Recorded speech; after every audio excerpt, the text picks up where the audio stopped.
Pinatawagan ni Balahaje si Moira sa anak nito dahil sa may plano siya na mas makikinabang at para hindi paghinalaan si Moira na dumukot kay Lolo Pepe.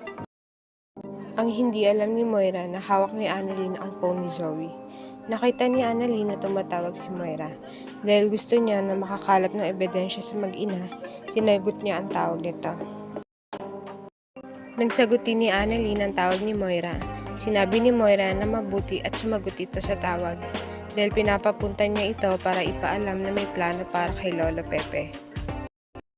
Kaya naman nakumpirma ni Annalyn na tunay ngang may kinalaman talaga ang mag-inang Moira at Zoe sa pagkawala ng lolo niya. Agaw pansin sila Zoe at Annalyn sa pagtatalo ng dalawa. Sinisigawan ni Zoe si Annalyn na ibalik na nito ang phone niya, habang pinipigilan siya ng mga kaibigan ni Annalyn na makalapit dito.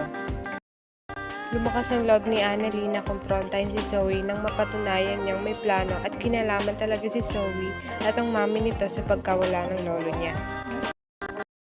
Nang makapag-usap si Zoe at si Dr. Carlos, nagsumbong si Zoe na stress na nga siya sa lolo niya, pati ba naman si Annalyn lalo pa siyang i-stressin.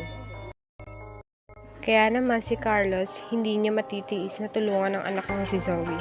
Sinabi niya na gagawa siya ng paraan. Samantalang si Lynette, hindi alam ang gagawin ng pasukin siya ng masasamang tao sa bahay nila. Wala siyang nagawa kundi tumakbo at magtago. Habang nag-uusap din ang magkapatid na si RJ at Giselle, nagtataka si RJ na kung anong pwedeng motibo kung bakit dinukot ang papa nila. Ang naging sagot naman ni Giselle na maaaring revenge. Nahuli si Lynette ng mga taong niloob sa bahay nila. Pinakikiusapan niya mga ito na huwag siyang sasaktan, napakawalan siya. Pero sinuntok siya ng lalaking mas malaki, sa tiyan.